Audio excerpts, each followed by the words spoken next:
So chat. The Subathon motherfucking shit has all been sorted out. $72,500 has been sent to the Starship Foundation from the Subathon that you guys fucking, obviously spoke out and donated. And it's going towards the air ambulance project. And it is all locked in and sent and done. I'm hoping for big. This is what I want, champ. I want melee buffs. And when I say melee, I mean the real melee. I'm talking true melee. They said they're shifting up the metagame. I want true melee buffs. I'm talking strike skills. Some sort of strike rework. Big melee. Changes to fortify. Making it so range cucks and spell cucks can't use fortify. Let's be real here. This league's gonna be good, boys. This league's gonna be good. They're not gonna release another fucking run around the circles league. It's not possible. Not gonna do that. And they're gonna give us melee buffs. True ethical melee buffs.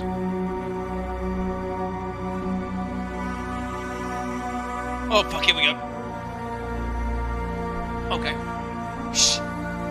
Hi, I'm Chris Wilson from Grinding Gear Games. Welcome to our live stream and thanks so much for joining us today. Our team had a lot of fun putting together Path of Exile's 3.15 expansion, and we've got a lot to share with you. Today's live stream is a busy one. We'll start by revealing the details of this expansion's new Challenge League. Then we'll show you how this expansion is going to dramatically shake up Path of Exile's more metagame in a big challenging way. Thirdly, we'll talk about our plans to make Path of Exile more challenging, restoring some of the adrenaline and terror that you may recall from the good old days of closed beta. Next up, we're going to talk about Path of Exile Royale, the 100-player Battle Royale mode that we experimented with back in 2018. We'll be launching a restored and revamped version of Royale today, once our question and answer session with Ziggy D has concluded. What the and this fuck? event will run over the weekend. Anyway, there's a lot to discuss, so let's get started with the trailer for Path of Exile's next expansion. Oh shit! I haven't even got my fucking PoE. I haven't even downloaded PoE on the computer, dude. Oh, what the fuck? I need to start downloading it whenever Ziggy D and Chris are talking. Many centuries ago, our people traveled to this accursed continent. We return to reclaim our lost relics. But Rayclast grips its secrets tightly. We must wrench them from its grasp. What the fuck? Wait, what the fuck? You know violence. We know It looked like trade. Harvest, chat. I'm scared. Retrieve our relics and we'll strike a deal. Oh! We will follow the slammed it. path of our forebears to discover their unknown fate. Oh, fuck is that? 19 new gems. Eye of Winter. Spectral Helix. A bit of ride. Raid Vortex. That looks so big. Volcanic Burst. Storm Raid. Oh! And many more. Oh, show us more, bitch. They wait, shrouded in darkness. A for boss. one who may finally challenge them. Wealth and power will be yours, should you survive our expedition. That looked like a boss. I saw a boss at the end there. I hope it's a static boss. Expedition. Expedition. I need to know more, chat. Alright, I've got a lot to tell you about. Let's start with the Expedition League itself. Long ago, Kalguran explorers came to Rayclast in the hope of colonizing it. Rayclast did what it does best, and they never returned.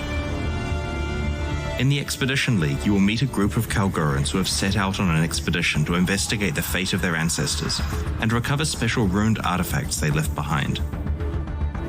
The ancient Kalgurans underestimated the dangers of Rayclust, and this new expedition is no exception. They need your help to protect them from the undead that rise at their expedition sites.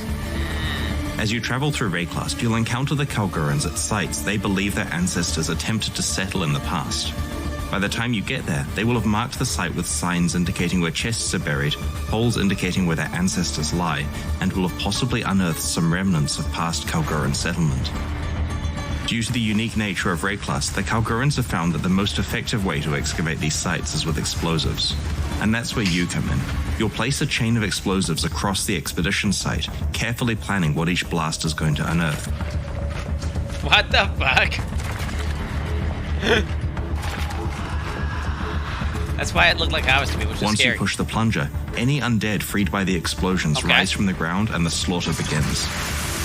Oh! Oh shit, so it's like a timer. Some of these fallen Kalgur are more difficult and rewarding than others, and have been indicated with special markers.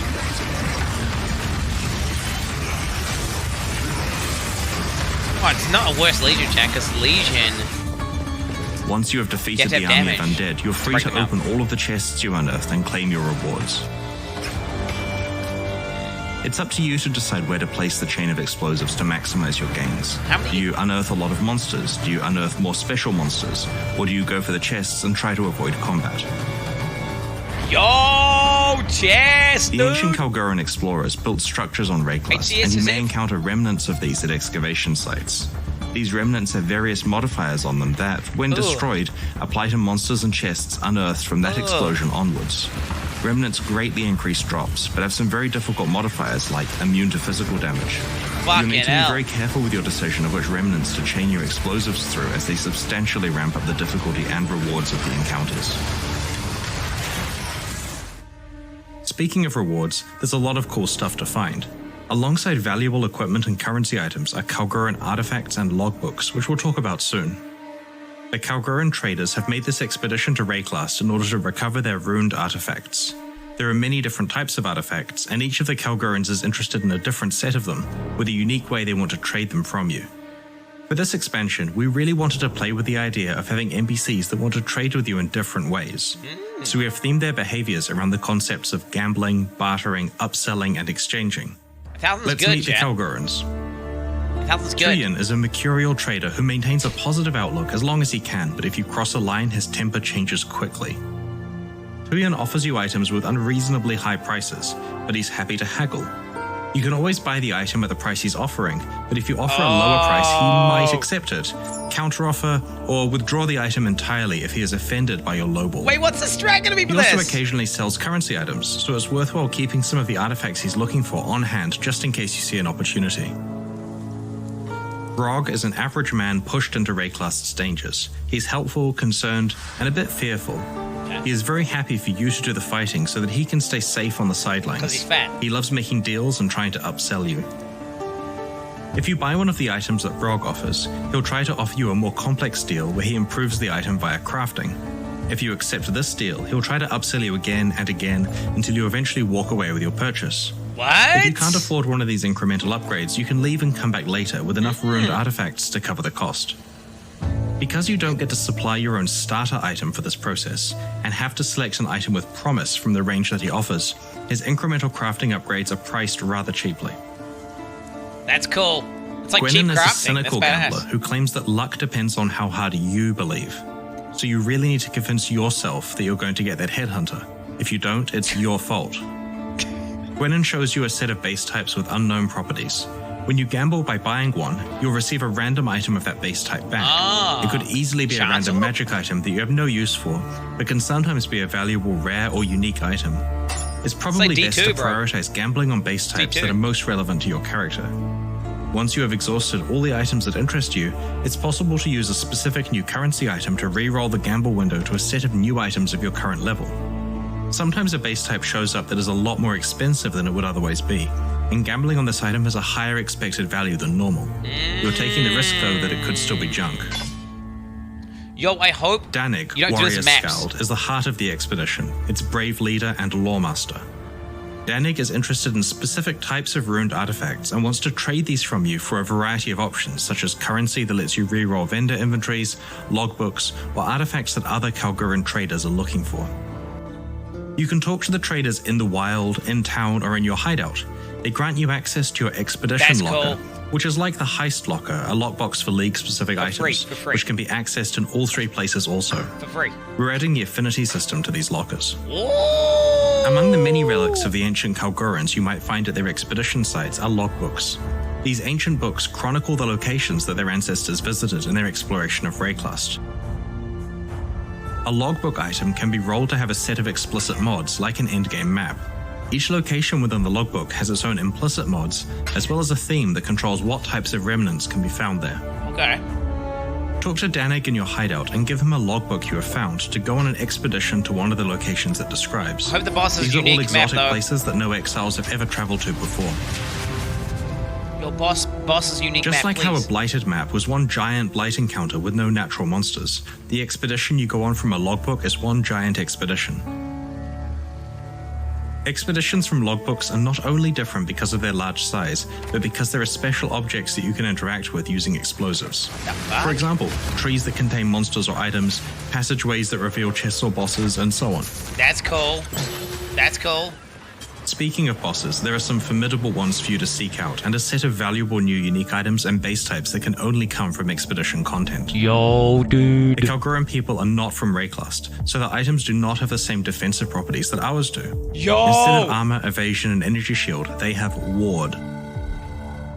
This new base type is a pair of boots that grants ward and can get mods that improve it.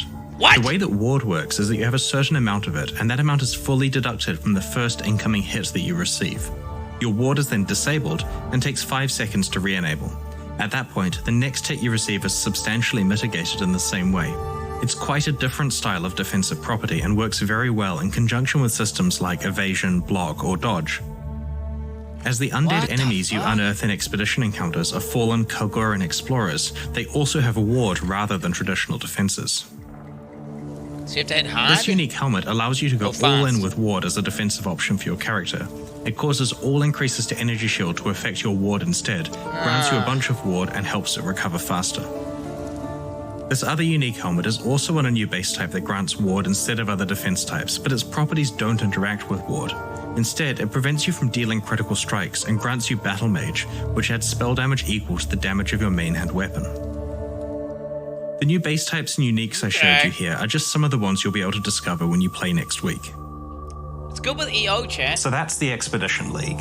Each of the developers I have spoken to has liked a different aspect of it, but I have really personally been enjoying the different trade mechanics offered by the Kalguran NPCs. The gamble window takes me back 20 years on a nostalgic trip, The D2. and Tuyin's haggling manages to capture the intense feeling I get when negotiating. And anyone who really knows me knows how much I love negotiating. This expansion also promises to massively shake up the Path of Exile metagame, and we're doing that by introducing new gems, lots and lots of new gems. For quite a while now, the way we have approached new skills in Path of Exile expansions is to make a bunch of gems themed around an entirely new build or dramatically augmenting a few existing builds. Shit. The blood skills in the Ultimatum expansion are a good example of this. While this approach is great in terms of creating interesting new builds, it doesn't always affect every character game-wide. In order to achieve this big metagame shakeup, we've come up with a crazy idea for the Expedition expansion, adding a gigantic pile of new gems at once, spread among as many different playstyles as possible. I like that! Each of these gems can of course be used by many different classes, but we use the list of 19 Ascendancy classes for inspiration when planning these gems. Our goal here is that regardless of which build you're playing, there will be new gems that you can add to your character. So Let's go through the 19 new skill and support gems. The Earthbreaker support gem can be linked to any slam skill. Upon use, it summons an ancestor totem that uses that slam on your behalf. In this example, we've created a build that summons multiple ancestor totems that each wield tectonic slam. That's OP! As you can see, this build covers a large area in fiery death, while you get to stay out of harm's way. That's OP! This is a powerful option for chieftains in particular, due to the various totem bonuses available on their Ascendancy passive tree. They're making melee in the Adepts totem players will also cucks. be wondering if the Earthbreaker support allows you to create leap-slamming totems, and the answer is absolutely. Oh my god, dude. Oh. As with other ancestor totems, the Earthbreaker support also provides a buff to you, granting some increased area of effect with melee skills. Rage Vortex provides a new way to consume your rage, unleashing a whirling vortex that rapidly hits enemies within its range. It gains damage and area of effect based on how much rage was sacrificed. That's cool. The vortex slows down when enemies survive being hit by it, causing it to deal intense damage to tough targets. While you can only have one Rage Vortex active at a time, characters such as Berserkers who are able to generate a lot of rage quickly will find it a great way to augment their damage output. I might play this. I might play that. Bone Shatter strikes your enemies with a forceful blow. If an enemy is stunned by this attack, a powerful shockwave is released. The area of effect of the shockwave is determined by the duration of the stun you inflict. Each time you use Bone Shatter against an enemy, you take physical damage yourself and gain a trauma stack. The more stacks you have, the more damage Bone Shatter will deal to both you and your enemies. This self-damage mechanic makes the Juggernaut the ideal class for the skill, because they have easy access to lots of armor to mitigate the downside. I don't like that. Also, I don't like the type where I take more damage. Passives that grant increased stun duration, which help make sure the shockwave is as large as possible. Yo, I'm probably playing that. Defiance Banner Bone Shatter is a new purely defensive banner skill. While you carry the Defiance Banner, it increases the armor and evasion of nearby allies while reducing the critical strike chance of nearby enemies. It also gains stages while carried near enemies and can be placed on the ground to enhance its effects. When the Defiance Banner is placed, it inflicts a taunt on enemies for a duration based on the number of stages the banner had accumulated while it was carried. Enemies affected by this taunt also deal less damage to all targets. Straight Banner reduces accuracy already, right? The next new skill is Shield Crush, which swipes your shield towards enemies and sends out forceful waves of damage based on the stats of your shield. These waves can shotgun enemies with up to 2 hits at once, so while Shield Crush is great against groups, it's also effective against single targets and can be used alongside Shield Charge and Spatial Shield Throw. We've improved both of these skills so that the overall aggressive shield build is more powerful. That's going to be OP in SF, by the way, chat. Just saying. The new Behead support gem can only support strike skills and is basically like a mini headhunter. When a supported strike kills a rare enemy, you'll steal one of its modifiers. Obviously, this gem can't be as crazy as the full headhunter experience, so it comes with some restrictions. Stolen modifiers can persist for 20 seconds, and slaying another rare enemy will replace the modifier you have active. Kind of cringe. The Behead support gem also grants you more damage against enemies on low life. In conjunction with the Slayer's Bane of Legends Ascendancy passive, this bonus really embraces the execution theme of the Behead support. Storm Rain is a new bow skill that fires arrows that stick into the ground. These arrows periodically pulse with lightning damage that arcs to nearby arrows. This skill works very well with multiple projectiles because you can quickly set up a large patch of lightning death. Existing ballista skills in Path of Exile pick their own targets, like sentry guns do. They'll start shooting immediately and will generally target the closest enemies. While this behavior is usually great, sometimes you want fine control over what your ballistas will fire at. The focused ballista support gem causes your ballistas to pick the same targets as you, and they will only fire when you fire your own ranged weapon. It also makes the ballistas fire a lot faster than they otherwise would. I was going to say, it sounds really bad. The support gem allows you to effectively focus fire on specific enemies such as bosses. Wait, the whole point of code is you run around in circles and don't do anything. Skill. It introduces several new concepts that haven't been explored with skills before. Here you can see the Pathfinder throwing an explosive projectile at monsters. Firstly, you may notice that the Pathfinder isn't holding any weapons. This is because Explosive Concoction is the very first ranged skill that can and must be used unarmed. It's also the first skill that directly interacts with the benefits provided by your flasks. When you throw your Explosive Concoction onto a targeted area, it deals fire damage and uses available charges from your Ruby, Sapphire, and Topaz flasks to grant bonuses based on what flask charges were used. The skill still works even if you don't have the appropriate flasks or charges to consume, but correctly managing your flask setup can greatly enhance the power of this skill. That sounds cool. What we really love about this gem is that it brings to life the idea of throwing your flasks at enemies and having them explode. In conjunction with the flask-focused benefits provided by the Pathfinder's Ascendancy passive skills, we're really excited to see what new playstyles are enabled by this gem. This is the Ambush skill. It teleports you up to an enemy, blinds them, and exerts your next one-handed melee attack. This exerted attack has a high critical strike chance and multiplier. In addition to this helping your assassinations, you can also use Ambush to quickly re-engage targets after dashing away. Let's live it clunk, to be honest. Grants a buff that counts down to 0, cool, triggering a burst of lightning damage around you with a portion of that damage converted to chaos damage. Enemies slain by your Voltaxic burst will also explode, dealing chaos damage around them based on their maximum life. You can stack up many Voltaxic bursts on yourself at the same time. Consider using duration modifiers to modify the timing of the explosion so that you can cast a skill from safety and then move into a strategic position before it explodes. He's taking so much damage, chat. Yeah, as you can see. When you use Blade Trap, you throw out a mechanical device with 2 copies of your weapon attached. These blades spin rapidly in a circle a set number of times, dealing damage to anything they pass through. When dual wielding, the trap rotates faster but deals damage based on both weapons. What? That looks good for ailments, chat. Blade Trap behaves a little differently to other attack skills by operating independently of your attack speed. This means you'll have some interesting itemization choices to make and focusing more on damage modifiers rather than the typical focus of maximizing attack speed. Imagine two-handed weapons, slow as fuck. Summon Reaper creates a single powerful minion that uses fast melee physical attacks which cause bleeding. While the Reaper is active, you can use the skill again to direct the Reaper to a specific location, dealing a powerful attack along its path. Fuck, it looks cool. The Reaper wants to be your only minion. It reduces the life and damage of your other minions, and will consume them to heal itself and gain damage and speed buffs. That's cool. When designing this new skill for the Necromancer, we wanted to explore the idea of having a single ultimate minion. Yo, that's pop. While there were ways to somewhat achieve this before, the Reaper is quite different in its abilities and interactions with other minions. It also feels much more active and directly under your control. One quick note though, the Reaper will absolutely eat your animated guardian if you're not careful. Sag. Forbidden Rite is a powerful new spell that fires an exploding chaos projectile at a targeted area.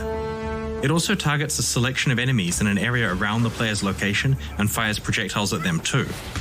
But be careful, Forbidden Rite also inflicts damage on you when cast. If you can find a clever way to mitigate this harmful downside, you'll have devastating and widespread damage. Self-harm builds 2.0. Wait, what happens? Can you create a custom image taking loop with that spell? The Eye of Winter is a large projectile that fires out a barrage of cold projectiles in a spiral formation as it travels. When it reaches its maximum distance or collides with the terrain, it explodes, firing out even more projectiles in a spiral. That looks satisfying. This type of skill is one we've been wanting to bring to Path of Exile for a long time. Is that frozen? And we felt that this new collection of skills was the perfect place to showcase it. This Inquisitor is using the new Battle Mage's Cry skill, which taunts nearby enemies and exerts your subsequent attacks, causing them to trigger a linked spell on your next melee hit. Here you can see the player taunting enemies with Battle Mage's Cry and using Consecrated Path to teleport to enemies. The slam is exerted, triggering Firestorm to rain down on those enemies. That looks in order tight. to assist with scaling both attack and spell damage, does it trigger the 6 buff link? this Warcry provides lets your spell damage apply to your attacks. This property is usually only available on wands and certain unique items. Mana Bond is a somewhat unusual gem in that its source of power relies on your current mana. Upon use, it creates a rune that explodes at a location you're targeting. This explosion can either deal more damage or cover a larger area depending on the state of your mana. Don't tell Race QT about this one. The more mana that's missing from your mana pool, the more damage Mana Bond will deal as it converts a percentage of your missing mana into added lightning damage. The more full your mana pool is, the more area the explosion will cover. This means that being adept at managing your mana pool becomes highly advantageous. For example, having slightly higher mana while clearing a map provides greater clear speed, but when fighting tougher enemies, having a lower current mana amount is better. Spam versus bosses. Absolution has been designed for Guardians as a spell version of Dominating Blow. Absolution deals a damaging shockwave in a targeted area. When it kills an enemy, it summons a Sentinel of Absolution, which also deals damage by casting Absolution Don't give the spell cucks this. The Sentinels also periodically cast a larger version of Absolution on the cooldown. While the Sentinels version of Absolution can't summon even more minions, they are a powerful army to fight against. Spectral Helix throws a spectral copy of your melee weapon, which spirals outwards from you, dealing damage to any enemies it passes through. The design of this skill achieves what we always wanted Val's Spectral Throw to be. We thought it was a really fun idea for a skill, but because of the limitations caused by the soul-gathering requirements of Val skills, it wasn't possible to use Val's Spectral Throw as a primary skill. Now that Spectral Helix can live up to this purpose, we've reworked Val's Spectral Throw, which we'll reveal closer to release. One of the other issues that Val's Spectral Throw had was that it didn't work very well in indoors areas. However, Spectral Helix improves upon this, as the projectiles that spiral outwards can also bounce off of walls and proceed to hit enemies, rather than simply disappearing upon collision. That's fucking cool! Wait, that sounds abusable as fuck. Wait, what happens if you're in a tight space? Over the last few years, Path of Exile has really suffered from player power creep. As a consequence of trying to make compelling content, each expansion we release either gives players more axes on which to improve their character, more effective skills to use, or ways to craft better and more powerful items. Measuring from closed beta to now, this Expedition expansion is our 30th Path of Exile release. The amount of power creep varies per release, of course, with systems like Ascendancy classes providing, like 20, 30, 40% power creep at once? Like with Compound Interest, it would only take 8% more player power per expansion from new items, crafting, character systems, item acquisition opportunities, and new skills for player power to grow tenfold since the game has been out. And tenfold is roughly what we measure the increase in player power to be. Nerfs! We may nerf the most out-of-hand cases every Nerf launch, everything, but we're only bro. reducing them back down to close to the new baseline. Double the mob's The average HP. Path of Exile character gets more and more powerful. While we do occasionally add new endgame challenges that are appropriate for the current power level of top characters, the rest of the game just becomes relatively easier and easier. It's cringe. Some games handle this by just endlessly and exponentially scaling monster life and damage to counteract Diablo's player Reach, talking about power D3, Chad. Eventually, the numbers get too large Torment and we need 16. to crunch them all down again. 27 million This is a really cheap monster approach. HP. It makes the game feel like a treadmill where the developers are just turning a knob as they hand you new power, keeping you in the same place forever. Yeah. We cringe. don't want to treat Path of Exile like that, and Fuck hence that. our solutions are more complicated. At the same time, one of the issues is that players will always pick the most powerful way of interacting with any game system, even when that's not actually fun to play. Yeah. This leads to behaviors like Flask Piano, or the way that everyone just picks support gems that basically add pure damage. As game designers, it is our responsibility to make sure that the most powerful behaviors are also the most fun to engage with. With that in mind, the balance changes that we are making in Expedition are far-reaching and are going to affect almost all characters. This is cool. Our goal is not to just nerf specific builds, but to improve the game, its challenge, and to make sure that people want to pick fun build choices. Anyone who played Path of Exile during its closed beta 9 years ago can attest to how challenging the campaign was to play through. Early monsters were dangerous and terrifying, able to kill a character in a few seconds of inattention. Players feared going into the ship graveyard cave because of the flicker strike ghosts. They were careful around rowers because a couple of unlucky charges could outright kill them. Yeah. Trying to kill a Goatman Shaman while he had Molten Shell up was a pretty terrible idea. Nowadays, however, the game is a lot easier. We added level 2 and 4 support gems without increasing the difficulty of the game to compensate at all. Modern League mechanics shower the player in rare items from early levels, and we didn't make the game any harder in response. In fact, it's very interesting to compare the difficulty of League content with that of the base game. For a few years now, we've been shipping difficult leagues where monster life and damage values are a lot higher than the regular monsters that players fight between those League encounters. Players enjoy League content because it's challenging. They also told us they really enjoyed the Path of Exile 2 demo at ExileCon, and it was tuned to be almost punitive in terms of difficulty. One thing we learned from building that demo was that it's okay for some monsters to be able to run 20 to 40% faster than the player.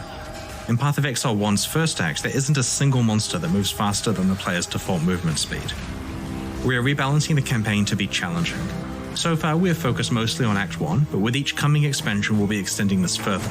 Our plan is that within a year or so, we'll have reviewed or touched every single monster in the game. How many risks are we going to have? While this additional challenge probably won't stop our most skilled players easily dominating the campaign or running through it to get to maps quickly, it will mean that players who engage with the content will find a consistent difficulty level between League content and regular content.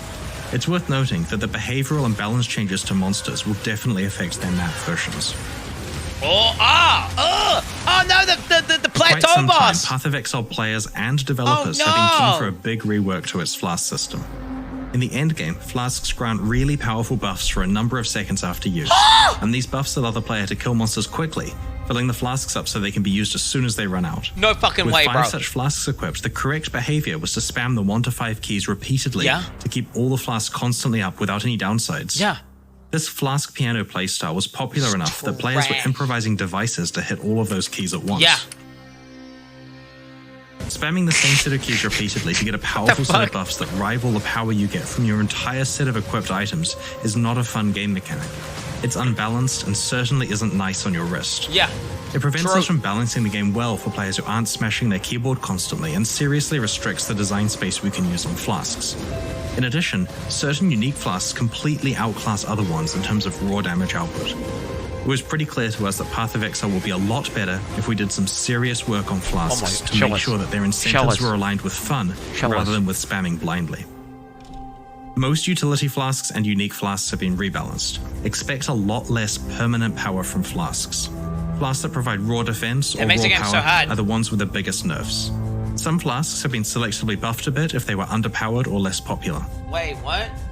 In the Expedition expansion, there are now 3 ways that you can use flasks. You can either continue to use the rebalanced ones the traditional way, or you can apply one of the 2 new types of currency items to your flasks. The Instilling Orb and Enkindling Orb drop as part of the regular drop pool from regular monsters and chests. The Instilling Orb will cause a flask to be used automatically upon a specific condition being met. For example, when its charges become full or when you become affected by Ignite. No way! This means that in the cases where you would previously want to time a specific flask usage, you can now rely on it happening automatically, with the only trade-off being that it may consume charges that you otherwise wouldn't intend it to. That's there are a variety insane. of different conditions, and a random one is enchanted onto your flask, overwriting the others each time you use an Instilling Orb. What the fuck? The Enkindling Orb prevents utility flasks from gaining charges while active, but provides a big boost to their effect, duration, or various ways they interact with their charges. There are various different types of boosts, so you can use more orbs to reroll for the one that you want. When a flask removes a curse, it no longer applies a period of immunity to curses. Flasks that remove ailments now only provide a period of immunity to that ailment if they actually removed it. So if you get ignited, use a dowsing flask to remove the ignite and to gain immunity for a while. What the fuck? You can't spam the flask before you're ignited to be permanently immune. If you want permanent mitigation of ailments, there are other options for your build. You have to go ailment immunity. That we have rebalanced ailment mitigation in general, so there aren't a few options that completely outclass the rest. You gotta go ailment immunity. Monster density in Path of Exile gets a lot higher as you play through the game. When we initially balanced flask charge generation a decade ago, we did not anticipate the levels of monster density we would reach by 2021. What do you mean you can't? Monsters in Acts 6 through 10 now generate fewer flask charges, and monsters in maps generate even fewer still. So now there's a lot more strategy involved with flask use. Flasks don't gain as many charges, so are a little harder to constantly spam, and aren't designed to provide such a powerful slew of permanent buffs. But you can control which provide larger than normal effects, and which are triggered automatically as part of your build. Fucking hell. We have reworked existing flasks such as Basalt and Aquamarine flasks and have introduced new Corundum and Gold flasks. Rarity bonus found. Stun threshold. For a while now, we have been concerned with the power gap between support gems. There are gems that grant huge multiplicative damage bonuses, and there are gems that do a bunch of stuff you don't really care about. Yeah, that's a When you're cringe. building a character, by far the correct choice is just to stack on all the multiplicative 100%. damage bonuses and ignore all the interesting utility support gems because their opportunity cost is just too high. We are reducing the damage bonuses on the support gems that are clearly just about huge damage boosts, and trying to give them impactful and appropriate downsides. I've been saying for example, they do this the for Controlled so Destruction long. support gem now penalizes critical strikes multiplicatively. Overall, this works out to a total of somewhere around 20%, potentially as high as 40% damage reduction for a character using a fully 6-link skill with entirely damaged support gems. Fuck yes. There's much less impact for characters that use utility support gems or those who didn't have a 6-link setup. This achieves 2 goals for us. Firstly, the gap between good and bad support gems has been narrowed, creating more interesting build opportunities. Secondly, player damage output in the endgame is reduced, which is a goal for this balance pass. As I mentioned, we want to iteratively restore challenge to Path of Exile. It's worth clarifying that we haven't buffed unused utility support gems as part of this balance pass. It's fully intentional that it's a reduction of power for the most damaging ones. I love this league. I love this league, When we're designing dude. skills for Path of Exile, the mana cost of the skill is a mechanism to allow us to have larger impactful effects. Bigger skills should cost more mana to cast. Unfortunately, this entire mechanism is currently bypassed by triggering skills as this skips their mana cost. This basically means that we can't design really powerful spells. In 3.15, triggering skills through support gems will require paying their mana cost. In fact, sometimes it now costs more than casting the gem by hand. Oh, what the fuck? Thankfully though, this isn't very hard with well-constructed characters. Wait, what the hell? Certain Casting support like a gems stealth that were skill and originally shit. disabled from supporting triggered skills, like Arcane Surge, can now be used to support them.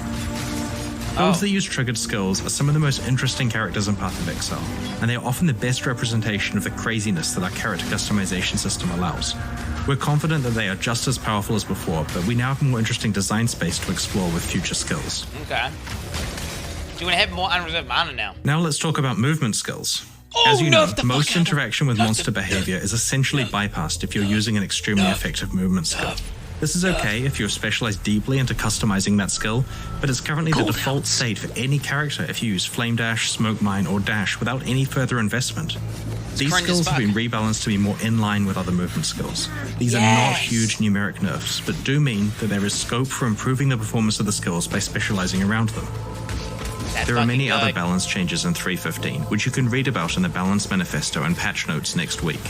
To be honest, there are a lot of nerfs here. We completely understand that this level of change will make some people nervous, but it's time we start actively combating power creep and fixing game systems that haven't been working the way we intended them to. I think that the metagame of Expedition is going to be fascinating. The reduction of overall player power, combined with all of the opportunities from the new skills and Flask system changes, should create entirely new sets of builds that we haven't previously seen. You guys are always surprising us with what you do, and we can't wait to see what you come up with here. So back in early 2018, there was a trend where every online game was releasing a Battle Royale mode and getting a lot of good press in the process. We had a running joke in the office that our fast development speed meant that we could probably add a Battle Royale mode to Path of Exile in one day of development. As April Fool's Day approached, we tried to do exactly that. We pulled a few developers together and asked them to spend no more than one workday each on their contributions to this new mode. On April 1st, 2018, we launched Path of Exile Royale. I missed that, dude. I'm not missing it today, though, bitch. Yeah, buddy. It was a quick and dirty job, so we only left the game mode turned on for a couple of days. It went pretty well, considering it had no custom balance whatsoever.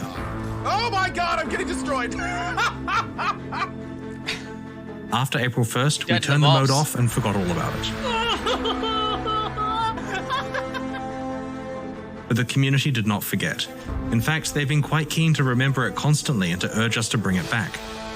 But that wouldn't be easy, as to actually make it a decent experience would require a lot of custom balance, playtesting, and feature implementation work.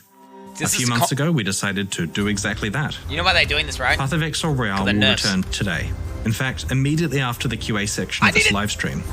We're going to run it for the weekend as a test, and then turn it on every weekend for a while, starting the week after Expedition's launch. We'll patch it between weekends with balance tweaks, and if it's popular over the long term, new features.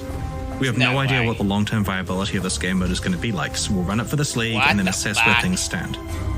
Our initial version of Royale from 2018 used Path of Exile's default passive skill tree, which didn't have interesting options for characters that rarely got to level 10.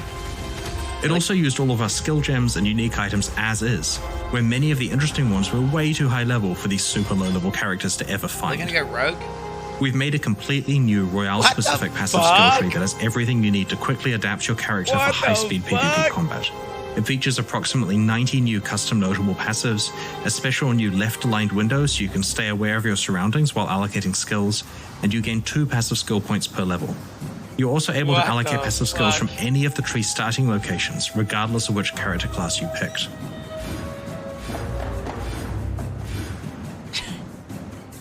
We have created low-level versions of around 50 iconic skill gems, 20 support gems, and over 70 unique items.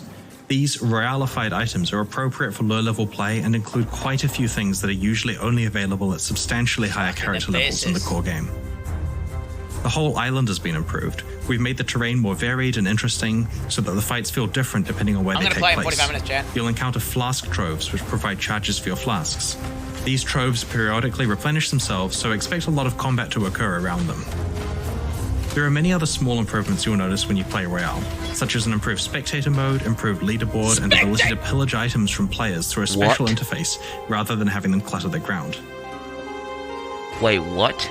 You don't need to delete and remake your character for each game, as you could just reuse your old one, which is automatically reset to level 1.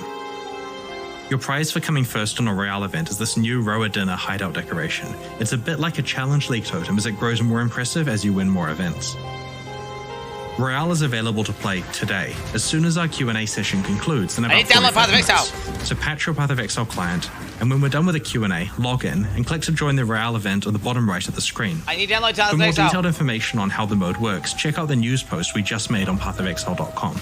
We'll be running the event from today over the weekend. If you don't get a chance to play Royale over the next few days, we'll run it again every weekend other than Expedition's launch weekend for the next few months. Please check it out and let us know your feedback. Wait, what the fuck? We had a skill that sounds amazing. It's a stun skill. There was literally a stun skill. They're adding a stun main skill for the stun god. Do you understand? Dude, I wanted to pause so many times. Dude, have you guys heard me preach? Have you guys heard me preach? Chris was literally... That's everything I've ever cried about. I cry about flasks. I cry about pacing. I cry about movement skills.